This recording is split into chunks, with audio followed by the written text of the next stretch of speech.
buenas noches, bienvenido a este tren especial salitrero de esta octava temporada de Cuarto Milenio y Milenio 3. Cuarto Milenio, cuarta temporada, Milenio 3, octava temporada, ni más ni menos. Pero es que yo estoy francamente emocionado, has compartido con nosotros esta aventura y yo lo que quiero es que escuches muchas cosas, que recuerdes muchos sentimientos, porque en la segunda hora hay sorpresones. Bienvenido, compañero. Buenas madrugadas, Iker. Pues la verdad que si en algún lugar el viento habla, eso es Humberstone, metido en medio de aquellos barracones de óxido, de hierro, en aquel lugar lleno de muerte, porque es un desierto de sal, del que increíblemente salía muchísima vida, que eran los nitratos, para abonar tierras. Pues bueno, pues aquel lugar de muerte en ese desierto de sal, pues cuando uno camina de noche, parece que el hierro cuando se dobla te habla, y te habla de aquellas historias pasadas, que son prácticamente, bueno, pues historias de miseria, historias de esclavitud moderna, porque hay que pensar que Humberstone acabó hace 5 décadas, pero la gente vivía en condiciones completas y absolutamente miserables. Las revoluciones obreras que hubo y las matanzas que hubo en todo este tipo de lugares fue simplemente porque la gente quería dejar de morir en vida para empezar a vivir. Quizás uno de los recuerdos que tengo en mente grabado a cincel y martillo, que jamás en mi vida olvidaré, fue cuando estábamos caminando los tres cerca de esa pulpería que tú comentas, y nos dice esta señora, nos comenta: oye, lo que hay detrás de ese escaparate de la tienda son antiguos juguetes. Y yo no me podía creer cómo un trozo de hierro oxidado, añejo, había sido un juguete deformado a martillazos para hacer una rueda, cómo latas de sardina viejas, carcomidas por la sal del desierto, habían podido ser un tren, y cómo la imaginación de aquellos niños les podía haber sacado de aquella tortura en vida, que era vivir en medio de un desierto de sal dominado por una serie de tiranos. Me pareció algo maravilloso. Juguetes, algunos todavía perdidos en mitad del desierto, junto a los zapatos, junto a los trajes. Y había una zona, porque hay gente que quiere recuperar todo esto, donde se habían ido acumulando, y aquello era una especie de museo del tiempo, y entrar en él os aseguro que sobrecogía el alma. Después de 50 años de absoluto abandono, de saqueos, de muertes, de enterramientos prematuros, lo leíamos en la prensa cuando llegábamos a 12.000 kilómetros de distancia, atravesando el Atlántico. Leíamos en el diario La Tercera de Chile cómo habían aumentado los saqueos a cementerios para robar joyas, dientes de oro, medallas, porque todo eso son, de la antigua guerra del Pacífico, auténticos osarios de gente que vivió y que se enterró con sus joyas. También había otra vertiente peligrosa y siniestra, la de los sacrificios o brujería, los maleros. Y en todo eso nos metimos, buscando la verdad. Y nos dimos cuenta que la UNESCO ha encargado a sus técnicos, ingenieros, constructores, para, por lo menos, que no se derrumbe todo eso. Un terremoto en el 2005, de escala 7,4 en Richter, casi dejó enterrado para siempre todo este mundo. Pero muchas construcciones, como la pulpería, la iglesia, el teatro, luego vamos al teatro, que es increíble, todavía con el telón, todo eso aguantó.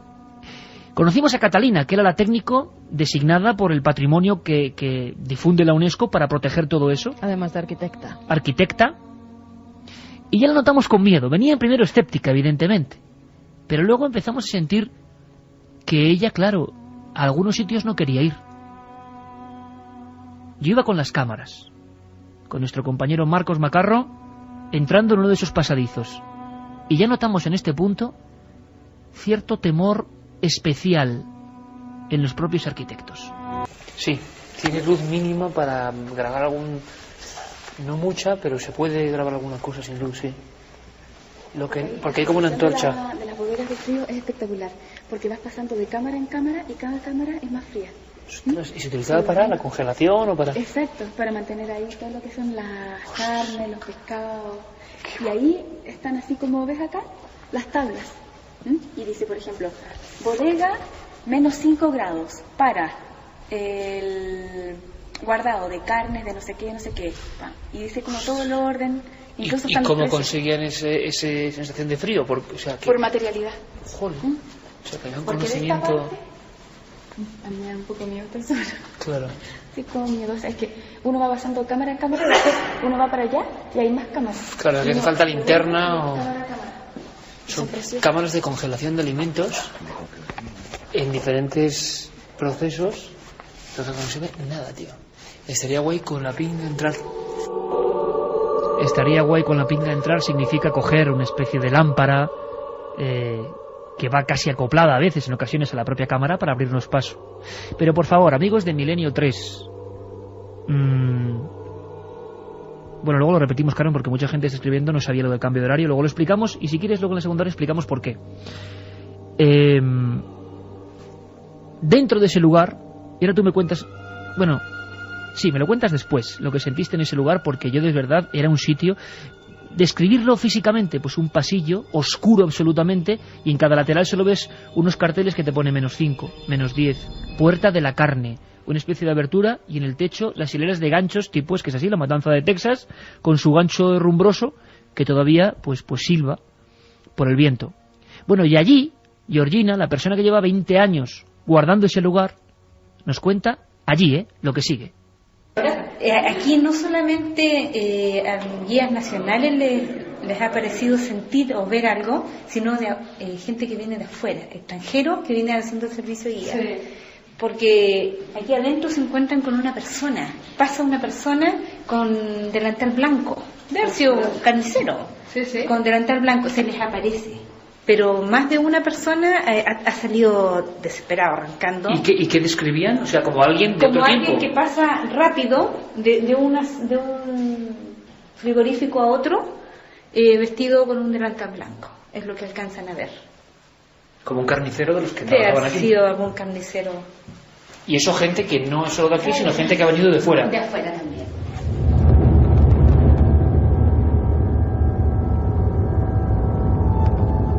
¿Os acordáis de cuando contaba Georgina esto en ese momento, no? Sí.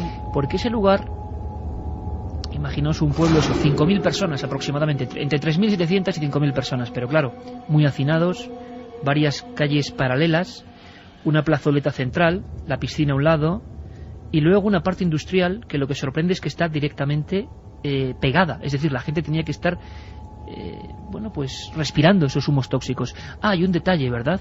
El cementerio de cruces rotas prácticamente en mitad de la plaza, porque era entre la propia población y lo que es la zona industrial. Luego os escuchamos a todos vosotros, no os preocupéis, siguen las líneas de contacto abiertas como siempre en 7640. Carmen, ¿tú qué sientes en ese lugar? Porque es una cuestión personal, una percepción. Esto os va a sorprender, amigos. Luego, la segunda hora debatimos, pero ¿qué sientes? Fíjate, yo me acuerdo que estabais vosotros grabando ya por dentro, tú estabas con el arquitecto y con la guía, no te encontrábamos, Juanje y yo entramos completamente a oscuras, no llevábamos ni linterna ni nada, no sabíamos dónde entrábamos, y la verdad, la primera sensación que nos dio fue como de rechazo. E incluso estábamos comentando, bueno, mejor que salgamos porque es que no se ve absolutamente nada, un poco llevados por esa inquietud que te da entrar en lugares que no conoces y además donde no sabíamos ninguna historia de ese sitio todavía, no habían hablado ellas de esas supuestas apariciones de ese personaje que parece llevar un delantal blanco. Era una pulpería, nos habían dicho, un sitio donde se hace intercambio de fichas y comida para los trabajadores de allí. Entramos, te encontramos y cuando salimos, te lo comenté, dije, qué sensación más horrible, no hueles a carne, olía a carne como si hubiera estado esa misma tarde la carnicería puesta allí. Me vino un olor, de verdad, sabéis que yo no soy ni muy poco sugestionable, que yo no soy nada sensitiva, y un olor a carne tremendo, tremendo. Es más, pregunté a la guía, ¿aquí normalmente traéis carne o guardáis algún material de...? Y me dijo, hace 50 años que aquí ya no se guarda nada, y mucho menos carne. Pero esa sensación, Iker, todavía de verdad tengo el olor, y al ver las fotografías del sitio, al recordarlas, es un sitio donde yo preferí no volver a entrar, y lo sabes, no me gustó nada. Ibais a entrar por la noche vosotros dos, y yo me quedé en otro lugar, di la vuelta por todos los lugares de Humberstone, me metí sola en el hospital, en las aulas, pero ese sitio no quise volver a entrar. De la mala sensación que me dio, y sobre todo como si fuera un lugar impregnado de algo, aparte del olor de otro tiempo, de esa carne que en muchos casos llegaba en muy mal estado porque había que recorrer muchos kilómetros, un olor penetrante muy fuerte cuando la carne ya se está pasando. Eso es lo que sentí nada más entrar en esos almacenes. Si salimos de esas cámaras, de la pulpería, vemos no muy lejos la iglesia, y en la iglesia todavía había una silla en el exterior. La propia guía, que nunca llegó a ver esas figuras de bata blanca del carnicero, sí nos confiesa, en uno de sus primeros años, quizá a principios de los 80, cuando empiezan a hacer trabajos de restauración allí, para que el público que puede ir a verlo vea parte de este lugar, se da cuenta de algo. Era una hora en que no podía ver nadie, no había nadie, y sin embargo había alguien sentado en la silla, en mitad de esa calle donde solo hay arena y polvo, y casas rectangulares como cuadras, había alguien balanceándose en la silla. Escuchamos. En una oportunidad, caminando hacia la casa donde estaban los sacerdotes, donde vivía don Julio, yo en 2 oportunidades tengo casi la certeza de haber visto un personaje de la época, un trabajador, alguien como de ropa beige, que rápido pasó hacia la casa de don Julio. Inclusive un día corrí para verlo y yo lo vi sentado. Está el escritorio de don Julio, al frente había otra mesita, y yo lo vi sentado en una silla de madera de ese tiempo. Y tú ves que de la ventana a la puerta hay una distancia muy cortita, no es más de un medio metro, y entro y don Julio le dijo: ¿usted estaba solo? Sí, mijita, dijo, yo estaba solo.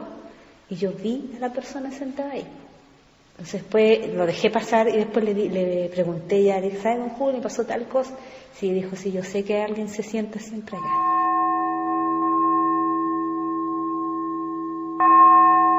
1:46, un poco más allá. Estamos haciendo el mapa de imagen para que todo el mundo lo tenga en la cabeza. Las construcciones de los ricos hacendados del célebre pino Oregón, un pino ancho, muy cotizado, de simple adobe y sal, las casas de los trabajadores. Nos acogieron maravillosamente y nos contaron sus historias. Y nosotros les escuchábamos, como seguro les vais a escuchar ahora, diciendo qué podrían contar 2 personas que viven en el pueblo de la muerte, en el pueblo fantasma. Y a mí me impresionó mucho lo que vais a escuchar ahora. Esta mujer de 62 años, que además se conservaba magníficamente, ella decía que era el salitre, ¿no?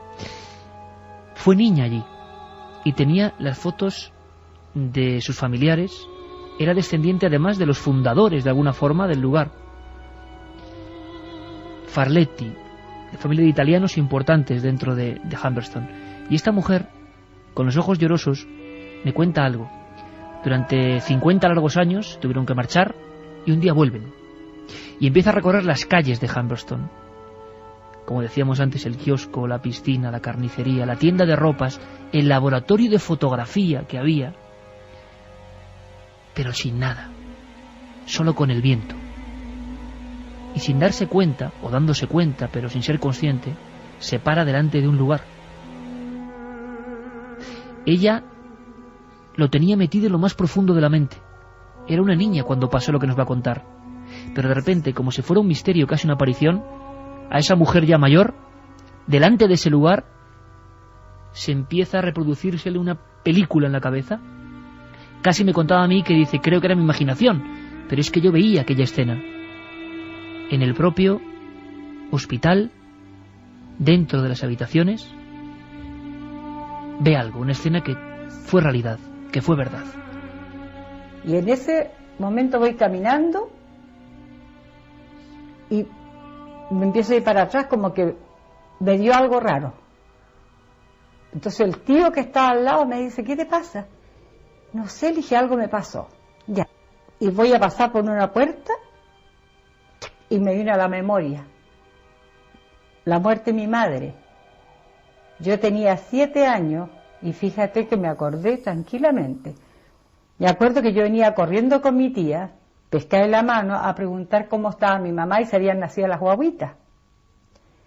Mi tía se queda preguntando y había una puerta chica y yo como niña, porque era chica, me metí bajo y veo que mi papá estaba ahí sentado en una banca adentro del hospital. Y lo miro, papito, le digo yo, y mi papá me dice, hija, y se da vuelta y mi papá estaba llorando. Y veía que bajaban la enfermera con las bandejas llenas de sangre, de, ¿cómo se llama?, sábanas, de la hemorragia que tenía. Y una le grita, ¿qué hace esta niña acá? Sáquenla, no tiene que estar acá. Y me van a pescar y me van a sacar.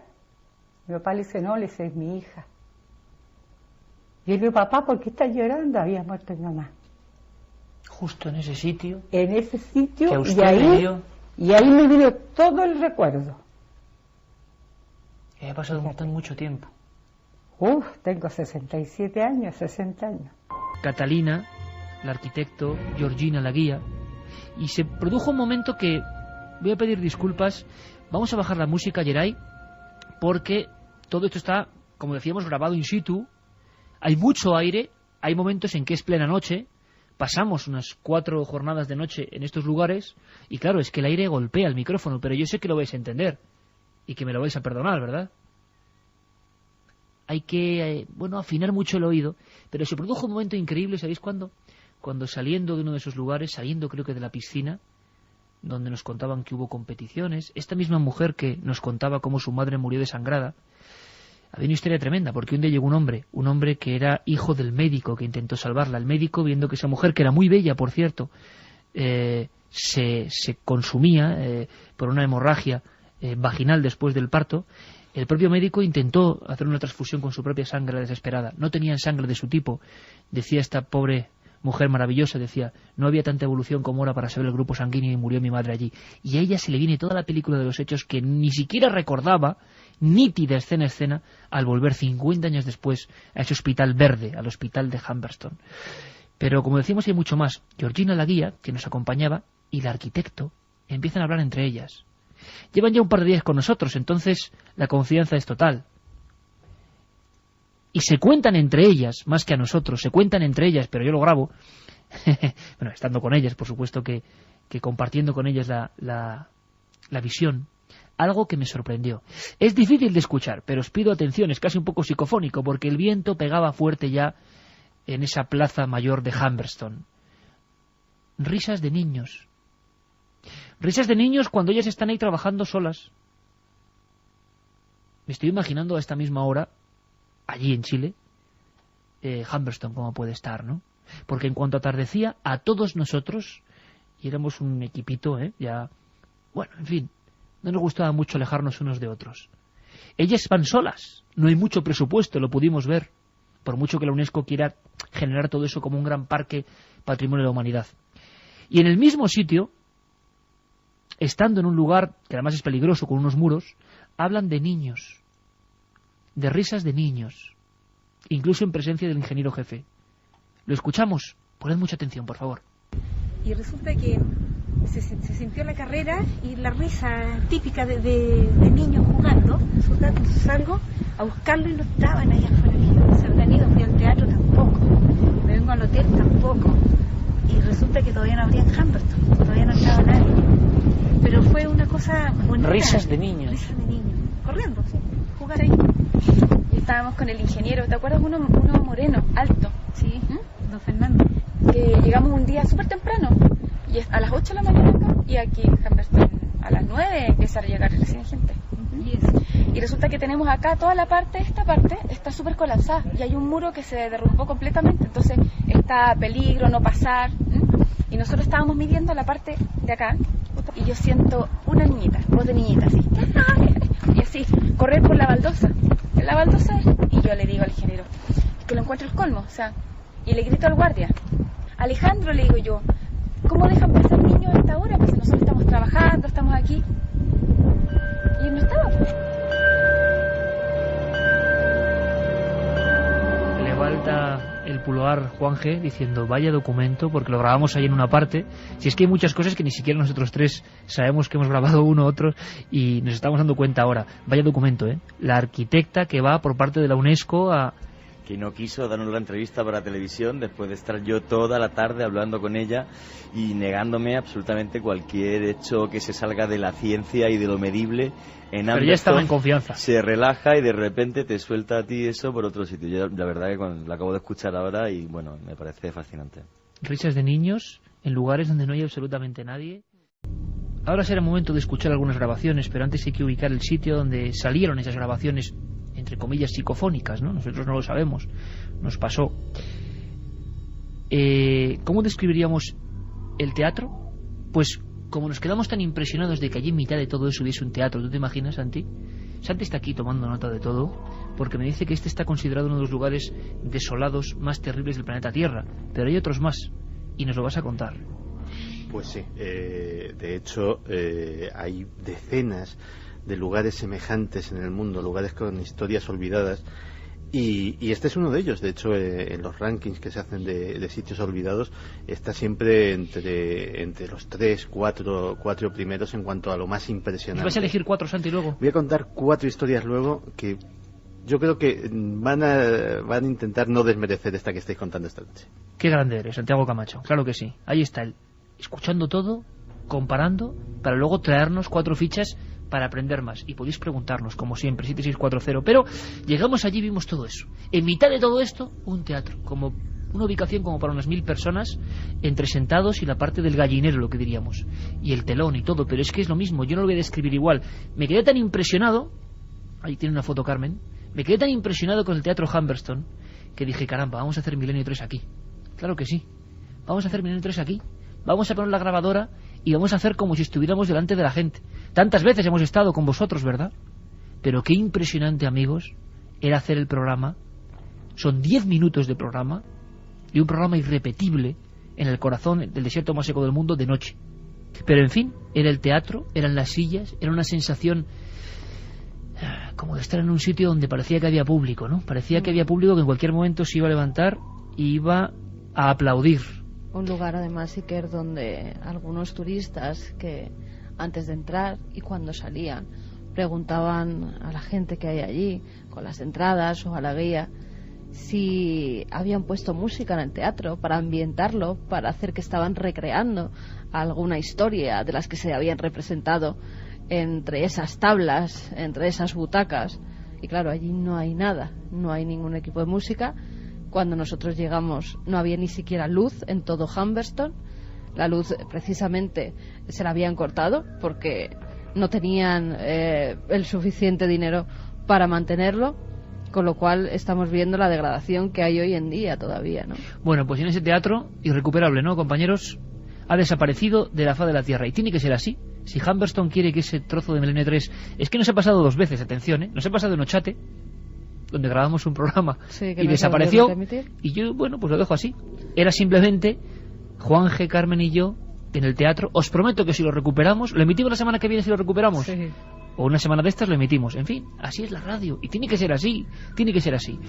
Bueno, pues en ese teatro, lleno de butacas de madera, con el telón todavía polvoriento, con unos camerinos que era espantoso, porque, bueno, decían que grandes personajes habían hablado ya de fantasmas y de apariciones extrañas ya en los años 30, cuando la gente se engalanaba, incluso la parte de arriba los obreros acudían a las funciones de teatro. E intentamos grabar.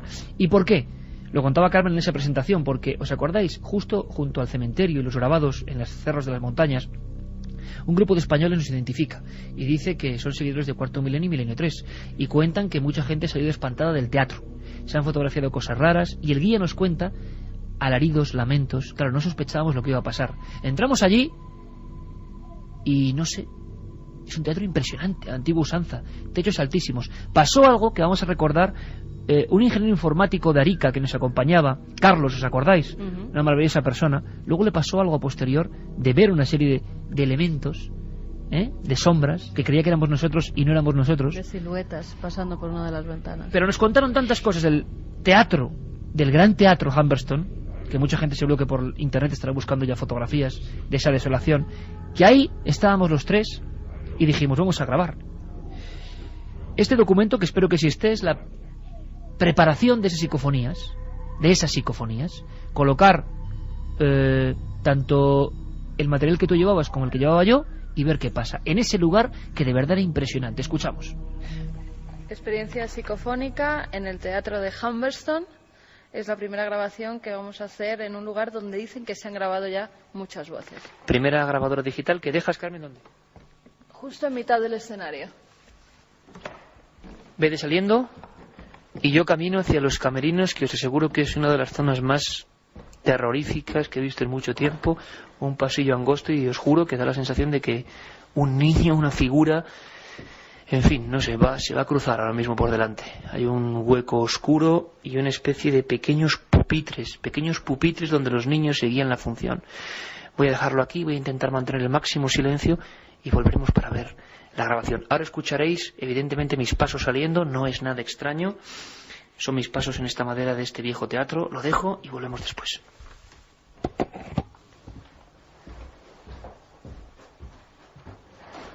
Le comunico a Yeray, escuchéis los pasos, que estemos ahora en toda esta franja sin música para que captéis todos los sonidos.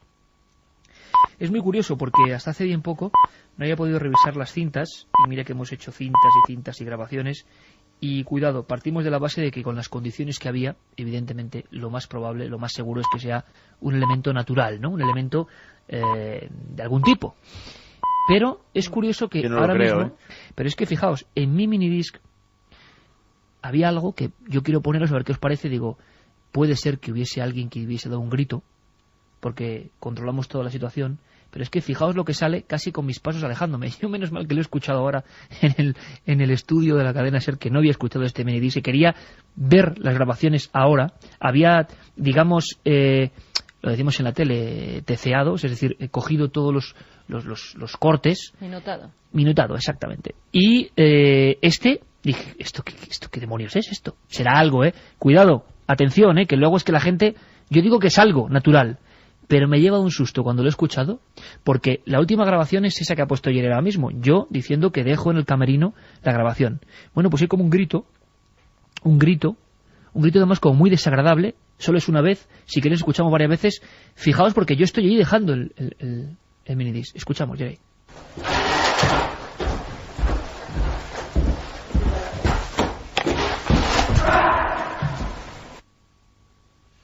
¿Lo habéis escuchado? Sí, sí. Vamos a repetirlo, Jerry. ¿Puedes repetirlo?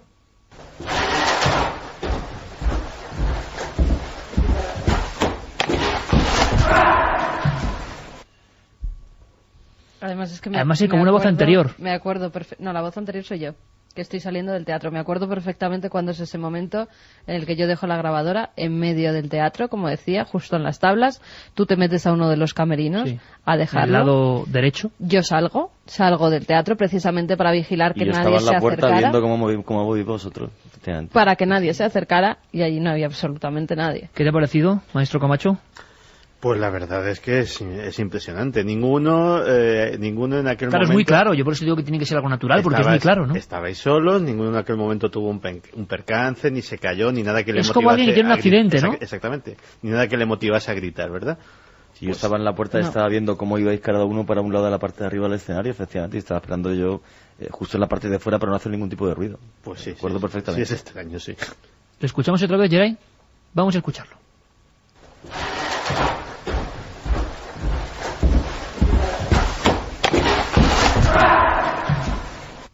Y además con su eco, o sea, no es un grito... Bueno, pues es lo primero que nos encontramos en el teatro de Humberston, y se escuchaban mis pasos, o sea, eso era sobre mi voz, y yo de verdad tengo que decir, y esto ya es muy personal, claro, hemos estado en cientos de sitios donde, y la mayoría, el 90%, no está tan normal como en el salón de su casa. Bueno, pues imagino que es de formación profesional, como el que tiene que cubrir un evento deportivo, y qué impresionante el Nou Camp, claro, le dices esto a Antonio Romero o a Manolo Lama y ya no le impresiona nada, porque dices, bueno, es su oficio, ¿no? Nosotros, por fortuna o desgracia, hemos estado en sitios muy raros y tampoco te impresiona mucho ya, pero de verdad que yo sí estoy impresionado, claro, por todo lo que estábamos viendo, y surge ese grito que quiero luego que me diga la gente qué opina. Pero seguimos, hay más. Es en la grabadora de Carmen, ¿no? Uh-huh. Esto, siendo fieles a la realidad, no ocurre cuando hacemos la psicofonía, sino que, cuéntalo tú, Carmen, yo lo que recuerdo es de noche, en esa carretera que es la más peligrosa de América, con niebla. Hubo varios accidentes, por cierto, se ha matado todo un autobús de niñas en esa carretera ahora hace 2 días, en la carretera 16, Sí, lo han dado las noticias. Un autobús entero, un colectivo de colegio de niñas. Era un lugar peligrosísimo, la carretera que baja como en un puerto hacia Iquique. Bueno, pues íbamos en esa carretera con Pablo Cañarte, Juan G. Carmen y yo, y Carmen, escuchando su grabadora, dice, caramba, que hay algo. Y no nos lo podíamos creer. Pero no era este momento de la psicofonía, era un poquito antes, ¿no? Era justo, yo tengo la buena o la mala costumbre de cuando entro a algunos lugares ir con la grabadora encendida, intentando grabar pues todo lo que vamos comentando, cómo vamos entrando, lo que vamos diciendo. Y justo antes de entrar al teatro enciendo la grabadora y empiezo pues a caminar junto a vosotros, empezamos a ver la entrada del teatro, estamos incluso nosotros comentando cosas y de repente se cuela una voz que no era de ninguno de nosotros que dice gracias por todo. Pero así. Pero clarísimamente. Sí, que yo la discusión que tenía con vosotros era decir, digo, no ha dicho ninguno de los otros tres gracias por todo. Además es que estaba fuera de contexto con lo que nosotros estábamos hablando porque estábamos viendo unos carteles que había justamente a la entrada del teatro. Recuerdo eso perfectamente, que estábamos entrando y comentábamos que había unos carteles pues de películas de los años 50, años 40, así y tal. Pero es que la voz es clarísima. Es justo entrando al teatro. Sí. Justo a la entrada. La hemos repetido gracias 3 veces. Por todo. Repetida 3 veces. Escuchamos.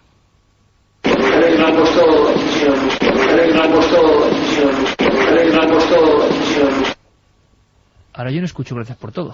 Yo sí lo escucho. Yo he escuchado me alegro por todo. Yo sigo escuchando. ¿Tú qué has escuchado? ¿Tú qué has escuchado, Santi? No sé qué por todo, pero gracias no. El por todo desde luego está muy claro, pero hay una cosa que me llama la atención, que es que además es con acento chileno. Es decir, no podéis ser vosotros, ese por todo es con esa musiquilla especial que tiene el acento de aquella tierra. Nos lo decían allí, Pablo Cañarte, al escuchar el guía que llevábamos, al Pablo escuchar la psicofonía, acongojado, por no decir otra cosa. Al escuchar la psicofonía decía, esto es acento chileno. Yo lo que tengo clarísimo ahora que la escucho con los cascos aquí bien, obviamente la única voz masculina podíamos ser Iker o yo, y no somos ninguno de los dos. Yo llegué a pensar que era yo. Que no. Yo llegué a pensar que eras tú. Ya os dije que también, no. Claro. Que no, cuando yo decía, pero ¿qué digo yo entrando en un teatro? Gracias por todo. ¿Repetimos? No sé. Sí, venga. A ver si...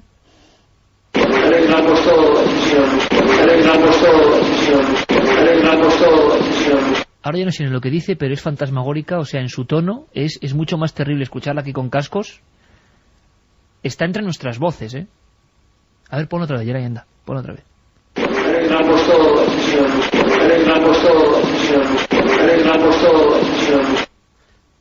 Te alegras por y vosotros todo. dos erais los dos únicos hombres que había en aquel momento presentes, ¿no? Porque Sí, es una sí, voz no, más Pablo Cañarte, claramente. más Pablo Cañarte, pero... Pablo Cañarte no estaba hablando. No dice nada, ni se parece a su voz, ¿no? Y estábamos comentando, Carmen Iker y yo, efectivamente, el tema de los carteles, tal, y todo eso. Y estaba, ya estamos todos, puede ser. Vamos a dar las vías de contacto a ver qué escuchan también nuestros oyentes. 7640, palabra clave milenio, espacio, ¿qué escucháis? Porque yo ahora no escucho gracias por todo. Yo tampoco. Algo por todo, yo no. O 7640, palabra clave milenio, entra por o todos milenio los sitios, 3, dice Yeray. @cadenaser.com.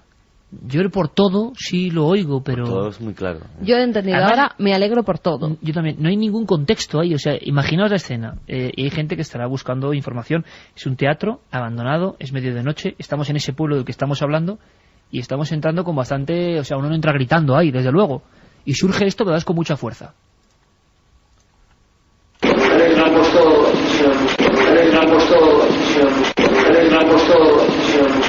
Y además es una voz con ese tono y timbre tan Nos especial. dicen que vengan por todo, Sí, yo también estaba entendiendo o se vengan por todos. Se vengan por todos. Bueno, hubo otra sorpresa. Estamos ya finalizando este viaje. Haremos más viajes por esta zona, si os parece, ¿eh? Nos queda la carretera de las ánimas, que no está nada mal. Pero eso será otra semana.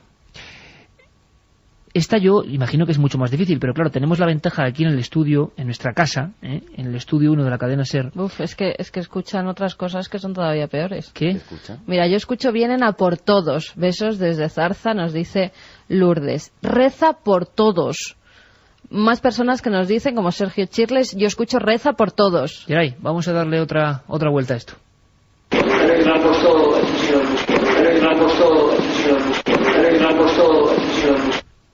Pues no lo sé. Es que dice algo, por todos estamos todos de acuerdo, ¿no? Por todos. Sí. Pero rezan podría ser. Nos alegramos todos, también nos dice Iris. Las dos vocales de la E y la A de antes sí que parecen claras. Las consonantes es lo que... O sea, vengan, rezan, con una E y una A sí podría ser. ¿Tú te acuerdas lo que le pasó luego a Carlos, el informático? Sí. Cuéntanos lo que estaba fuera. Pues que él se queda fuera, entonces el teatro... Obviamente pues tiene una altura considerable, no sé decir ahora sí 8 o 9 metros, 7 metros, por ahí. Pero por ahí. Ventanas, sí. Entonces hay unas ventanucas arriba, conforme entras al teatro y miras el escenario, sería en la parte izquierda, arriba hay unas ventanucas que hacían simplemente de respiradero, no tenían otra función alguna aquellas ventanucas, dando una luz puntual de forma que las obras pudieran hacerse. Entonces, pues una de las cosas que estábamos caminando, bueno, pues nos dividíamos un poco de vez en cuando, pues ya está el equipo de cámara, Carmen, Iker, el coche en el que teníamos pues agua y ciertas cosas básicas para ir por el desierto, y hay un momento en el que yo me voy a ver a Carlos, al coche, digamos, de avituallamiento, y me dice Carlos, ¿habéis estado por el piso de arriba? Y le digo, Carlos, no hay piso de arriba. Tú entras al teatro, está el escenario, es, digamos, una pequeña nave o de una cierta determinada altura, pero claro, él no había entrado porque él directamente se va con el coche, con el 4x4 a la parte de atrás para que no molestáramos a algún turista o a nadie que estuviese allí, y me dice, ¿habéis estado andando por el piso de arriba? Digo, no, es que más, que no existe piso de arriba, o sea, no hay forma de andar por el piso de arriba porque no lo hay. Y entonces se quedó pues como varias figuras humanas, varias sombras humanas pasando... Siluetas humanas, sí, pasando de un lado a otro. Madre mamá, mía. ¿no? Enseguida han empezado los mensajes porque se escucha de todo. Parece que dice algo de la función. Yo también entiendo se venga por todo. Además parece que después dice algo más. Se nota mucho que es acento chileno. Yo creo que dice reza por todos, cristiano. Saludos. Hasta cristiano, madre mía. O cristiano se llama el oyente. Una cosa, hemos escuchado antes historias de tanto la conservadora, por parte de la UNESCO, que es que se dice pronto, ¿no?, Catalina, de La voz de la niña, que decía como jugando a las baldositas, ¿no?, los juegos de calle antiguos. Y hemos escuchado a Georgina hablando de lo mismo con unos niños, con una niña. Y curiosamente se graba otra cosa más, ¿no? Es el momento en que se graba esta voz es cuando estamos ya en el escenario haciendo ese corte de voz que no hemos podido emitir, que era el programa Milenio 3. Estábamos como retransmitiendo ante un público ficticio Milenio 3 desde precisamente ese teatro. Hay un momento en el que estamos diciendo, hablando entre nosotros, cómo es este teatro, describiéndolo, las butacas, y se para la voz, nos callamos todos y entra una voz que dice, mamá. A ver cómo lo vamos a escuchar. Me acuerdo cómo lo escuché en el coche en aquel momento, pero vamos, yo no lo he vuelto a escuchar. A ver cómo se escuchará por los cascos y a ver cómo lo escucha el público. Mamá, entonces, ¿seguro? Yo creo que sí. Vamos a ver.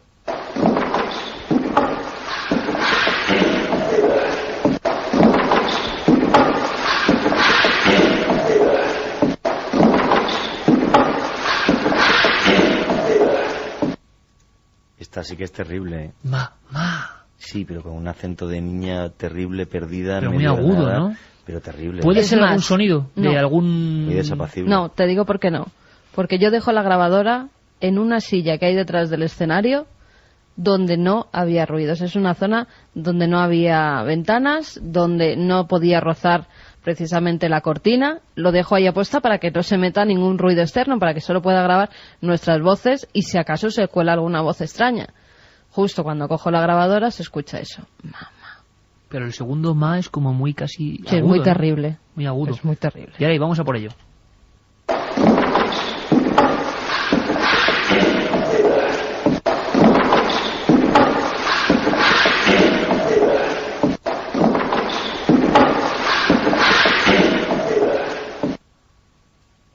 Y con unas voces también ahí de fondo. Sí, pero esta es la que a mí más me desconcierta, con diferencia, porque si es una voz espectral, fantasmal, o llámalo como quieras.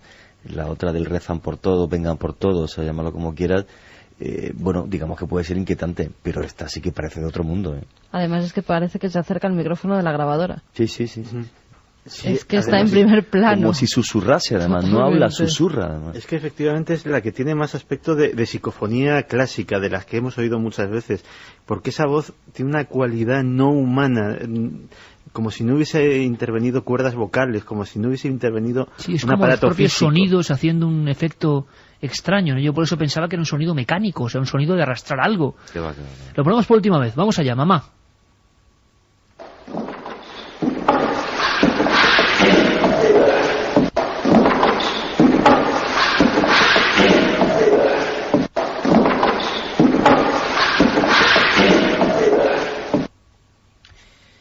Bueno, pues yo creo que esto habla por sí solo.